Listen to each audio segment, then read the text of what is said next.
All right, what's up, everybody? We're going to do a really quick, really basic video on how to manage risk trading futures. I had somebody ask in a comment in another video, and I'm like, I don't want to have to type this out. I'd rather just do a little video demonstration of it. So I'm going to show how I use TradingView.com to manage my risk, and then I'm also going to show you how you can manage it manually by doing the calculation manually.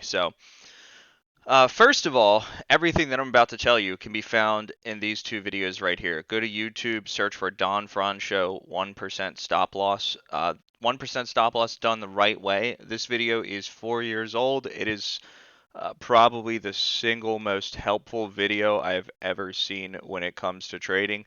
And then he did make like an updated version. They're both great. So make sure that you end up. And then apparently he's got another one right here that has 1% stop loss rule the right way. Huh. I didn't know that one was a thing. I knew about these other two. So, yeah, make sure that you check out Don's video on that. I'm going to explain it here in my own words. But Don's the one that taught this. This is where I learned it from. So I got to give credit where credit's due. So we have a chart here, right? And let's say we're planning for an entry right now. I'm looking for a chance to go short. I have already drawn out on here where my stop loss is going to be, and that's something super important to note. My stop loss does not change when it comes to how I'm balancing my positions or things like that. So in this particular instance, we have this zone. You can see it's been pretty powerful buy side activity when it's tested from the top, and then we got that break and retest, and we pushed up. We never made it above this wick, and this wick is sort of where I'm drawing the line and saying, if we go above that level, if we touch this red line, let's make it a dotted red line just or dashed line just for the sake of clarity on this. If we go and touch that red line or go above that red line, that's telling me that I was wrong.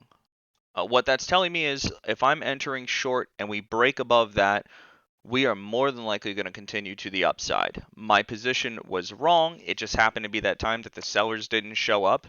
And if I'm trying to sell in that zone and the other sellers, like the institutional sellers that are creating these big moves in the markets, if they didn't show up in the zone, then I don't want to be in that trade anymore.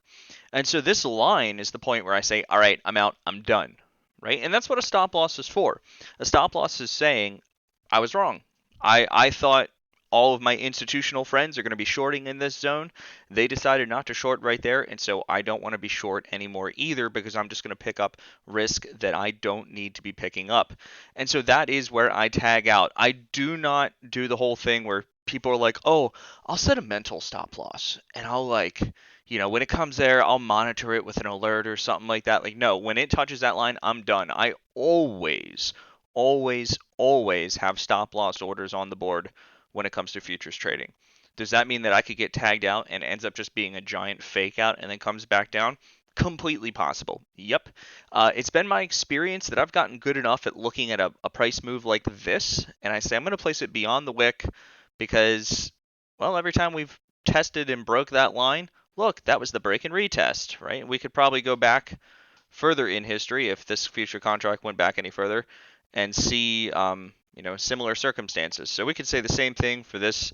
This stop loss could actually probably be a little bit closer. I play that one a little bit wide just because it made me feel weird if I didn't. But so you can see I have these red lines drawn, and that is just a visual marker for me to know where my stop loss is going when I enter my trades. So we've got, let's go back to the hourly because that's the time frame that I'm typically on. We broke below this zone. I'm now looking for a break and a retest. I want to grab a type 1 and a type 2 short. So how am I going to play this zone? I'm going to look at this zone and say, all right, my stop loss is up here. That's where that line is going to be. And that is the first thing that I know about this trade is my stop loss is right there. So I'm going to go over here. You can get it in the sidebar or you can save it to your favorites and then have a little favorites toolbar that can just float around. I always use that. But over here on the left-hand side, you've got this long position and short position measurement tool.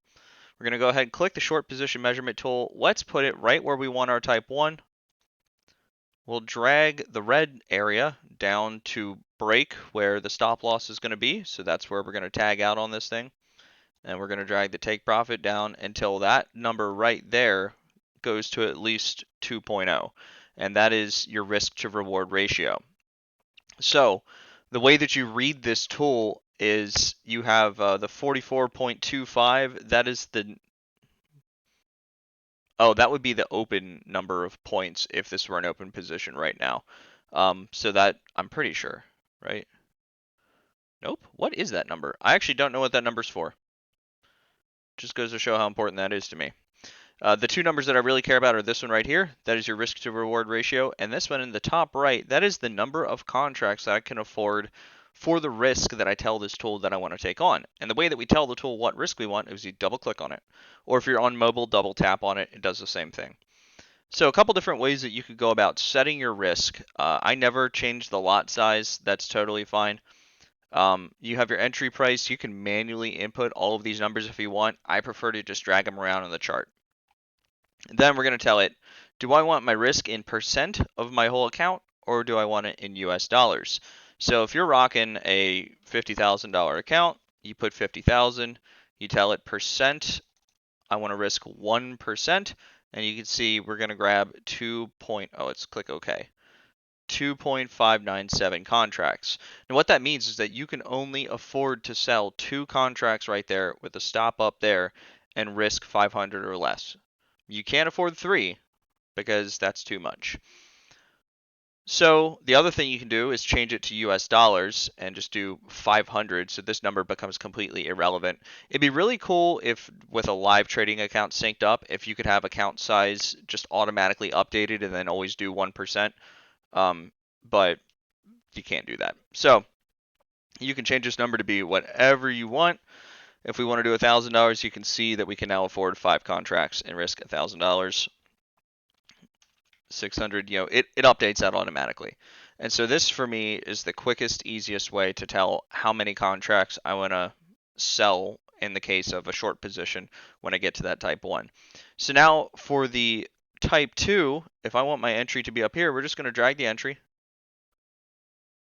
Boom, there's my entry. Now for the same amount of risk, my stop loss does not change on that, guys. That's the line in the sand where it's like, all right, I'm wrong here, and so I need to be out of this. Stop loss doesn't change, but the entry has changed, and so now I can afford to risk 6 contracts with a $500 maximum risk. And still, I mean, you're losing $500 on that.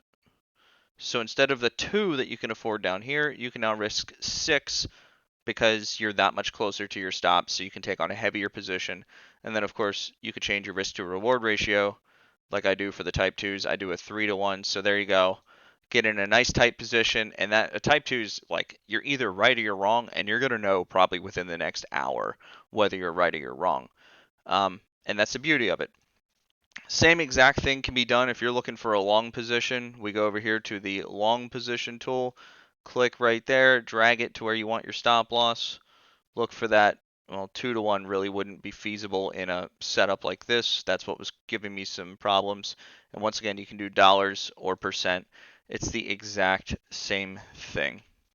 Finally, how do you manually calculate this? Let's say you're on a platform that rhymes with POS and you like it because it's free and you don't want to pay for TradingView Premium. I get it. Free stuff can be great.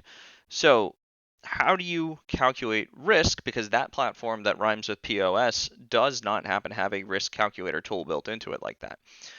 You need to know the tick value and point value of the particular contract that you're trading. In this instance, I'm trading MES. MES moves in 1 tick increments where 4 ticks equals 1 point. In other words, if we go over here on the price on the side, if you're at that 4,000 mark right there, it can either move up to 4,025 or it could move down to 3999.75. It moves in 0.25 increments and every 1 round number value there. So every time it goes up 1, those are points. So you have 0.25 is the smallest increment, that's 1 tick. 4 times that is 1, and that's 1 point. The micro S&P contracts, MES, moves at $1.25 per tick. That means you're moving at $5 a point per contract. So if we said, all right, I want my stop loss to be right there on TradingView, once again on the other platform, Thinkorswim, you cannot do this. You have to use the trend line tool to do this. On TradingView, you hold shift and click, and then you can drag and measure. Let's measure up to that line. And so I see that up to that line is 39.25 points. And so now I would have to take 500 divided by 39.25. That's not right. I did that wrong, didn't I? $500 divided by 5. How do you do that math? Hold on. 39.25 times 5. So that's going to be $196.25 per contract, which means you could afford 2 of those. I'm not super good at math. That's why I use the visual tool, because I'm absolutely garbage at math. So, but you can measure, and it'll show you how many points, or also right here is how many ticks, and you can measure your stop loss in points or ticks, and then do the math if you're better at math than I am, and calculate it out manually.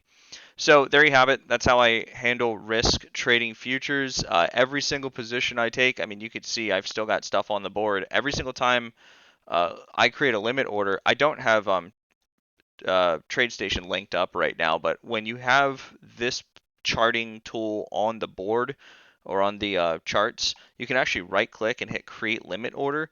And let's just do the paper trading. Blah, blah, blah. Paper trading. Okay. So I could right click, create limit order, and it's going to come up with this nice screen right here. And you can also then input how much you want to risk. If I wanted to pick up 1,000, hit tab, and it's going to automatically update the number of units that I could buy, and then you just click buy, and boom, there it actually puts it on the charts for you. That's how I plan and chart all of my trades. When I say I have a limit order set and waiting for it to fill, I do that with TradeStation linked up to my charts. So I use this tool and then right click, create limit order, and that's how I enter my trades. That's, I mean, basically how I enter all of them. I really don't bother much with the TradeStation mobile app unless I absolutely cannot hook up to my computer where I'm at.